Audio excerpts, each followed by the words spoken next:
So, i-play natin. That's been working in the feature film industry for over 18 years now. So, sinabi niya na nagtrabaho siya sa industry sa paggawa ng movie, feature films. Then, 18 years na siya nagtrabaho. So, ang tinutukoy niya dito is yung industry sa Hollywood. Then, 18 years na siya nagtrabaho. Then, ako naniniwala ako sa sinasabi niya dito. Then, nasa inyo lang kung maniwala kayo dyan sa kanya. Pero sa akin, naniniwala ako sa sinasabi niya dito.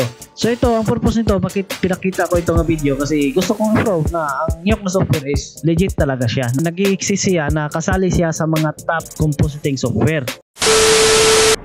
Okay, alright. So, ito na video is part 27 na ito na video. So, ngayong October to 2025. So, magbigay lang tayo ng video reaction dito sa video sa YouTube na nakatitle Introduction to Nyok Compositing Beginner's Guide to Professional VFX. So ito na video is naka-upload to sa YouTube channel na ang pangalan Action VFX. Din ang YouTube channel na ang pangalan Action VFX. Mayroon din silang website na ang pangalan actionvfx.com na nagbibenta sila ng mga 2D element or tinatawag na stock footage ng mga fire, smoke at iba pang mga stock footage. Ganon. So yung paggawa ng movie sa Hollywood, gumagamit sila ng 3D element na fire, smoke, water na gawa ng Houdini na software. Pero sa movie sa Hollywood, gumagamit din sila ng mga 2D element. Silbi yung 3D element na gawa ng Houdini na software, i-combine nila yun sa 2D element na stock footage. Katulad sa mabibili natin sa website na Action VFX.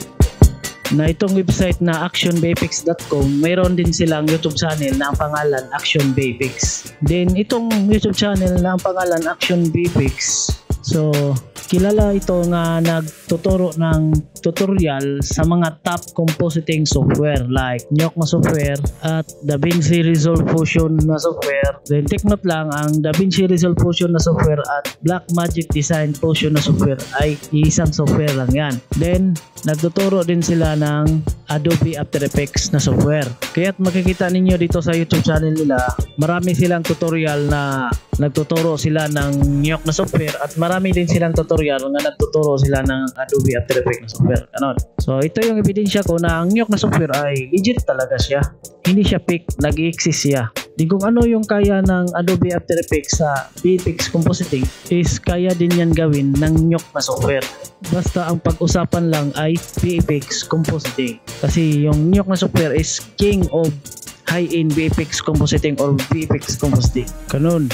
Then ang Adobe After Effects, king siya for motion graphics. Ganun. So anyway, i-play na natin itong video na ito na ang nakatitle Intro to Nyok Compositing Beginner's Guides to Professional VFX. So play na natin.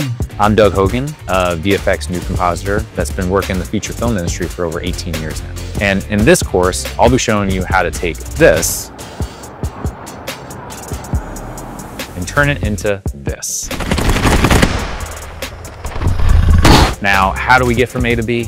Well, it all starts in this chapter. We'll set the foundation for everything you need to know about the Foundry's new compositing software, its interface, how to navigate it effectively. Yan. So, balikan natin dito sa sinasabi niya dito kapag. I'm Doug Hogan, a VFX new compositor. So, sinasabi niya VFX Nyok compositor. So, ibig sabihin siya ay compositor artist gamit ang Nyok na software. Then, take note lang, compositor artist is consider a VFX artist. Then kung tatawagin ka na compositor artist, ibig sabihin marunong kang gumamit ng compositing software. Then ano ba yung mga compositing software? Like Nyok na software or Blackmagic Design Fusion na software or Adobe After Effects na software. So kung marunong ka gumamit ng compositing software, pwede kang tawagin na compositor artist or pwede din tawagin na VFX artist. Ganon. So i-play natin. That's been working in the feature film industry for over 18 years now. So sinabi niya nga nagtrabaho siya sa industry sa paggawa ng movie, feature films. Then 18 years na siya nagtrabaho. So ang tinutukoy niya dito is yung industry sa Hollywood. Then 18 years na siya nagtrabaho. Then ako naniniwala ako sa sinasabi niya dito. Then nasa inyo lang kung maniwala kayo dyan sa kanya. Pero sa akin naniniwala ako sa sinasabi niya dito. So ito ang purpose nito, bakit pinakita ko itong video, kasi gusto kong i-prove na ang Nyok na software is legit talaga siya. Nag-i-exist siya na kasali siya sa mga top compositing software. Na kung ano yung kaya sa DaVinci Resolve Fusion na software or tinatawag din siya nga Blackmagic Design Fusion na software na kung ano yung kaya niya sa paggawa ng VFX compositing is kaya din ng Nyok na software gawin yan, yung VFX compositing. Din kung ano yung kaya sa Adobe After Effects na software sa VFX compositing is kaya din yan gawin sa Nyok na software, yung VFX compositing. Ganon. Kasi ang Nyok na software is nag-exist talaga siya. Hindi siya fake, nag-exist siya, pwede siyang gamitin at madadownload siya sa website na foundry.com. So ito na video tutorial galing sa YouTube channel na pangalan Action VFX. So ito na tutorial ay hindi high-end VFX compositing ang pinakita niya dito. Kasi ito na video, ang purpose nito is for beginners. Ito na video na ituturo niya yung step by step para sa mga beginners sa Nyok na software. Ganon. Silbi nagawa lang siya ng simple presentation. Ang importante nga maturo niya yung step by steps na guide para sa beginners. Kasi iba yung tutorial for beginners at iba din yung tutorial para sa mga meron ng knowledge sa Nyok. Ganon. So kung gusto niyo panoorin itong video na ito, so pinakita ko naman dito yung title niya at pangalan sa YouTube channel. So i-research lang niyo ito sa YouTube. Nakatitle niya Introduction to Nyok Compositing Beginner's Guide to Professional VFX.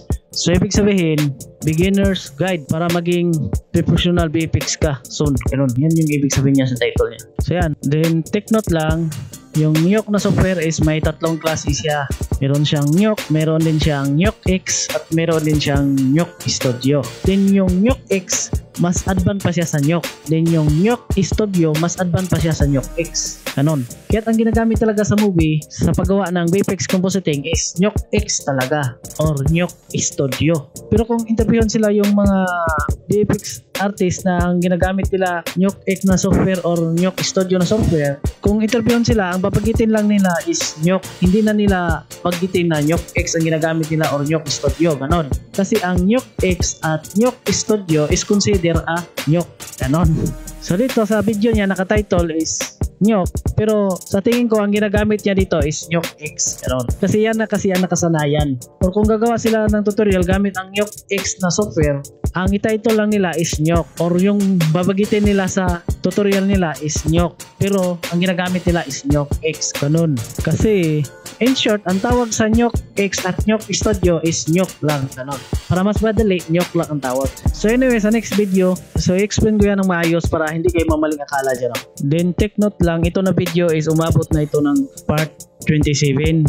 Din kung merong nagsubaybay sa mga video ko, din baka akala ninyo na hindi ko na to pipigilan itong series na ito. So is pipigilan ko na ito na maggawa ng ganitong klaseng video kapag mapakita ko na ang lahat ng patunay na ang Nyok na software ay hindi siya fake. Kasi sa tingin ko, kasi sa hinala ko lang, sa tingin ko may mga tao na nagsabi-sabi na fake news daw ang mga sinasabi ko sa video ko na ang Nyok na software is fake daw. Kaya ipakita ko talaga lahat ng patunay na ang Nyok na software is hindi siya fake. Then kung sa tingin ko is mapakita ko na lahat ng patunay na ang Nyok na software ay hindi siya fake, so titigilan ko na yung paggawa sa video na ito. Pero sa tingin ko abot pa to ng part 35 o part 30. Ganon. Okay, right, hanggang dito na itong video na ito. Peace.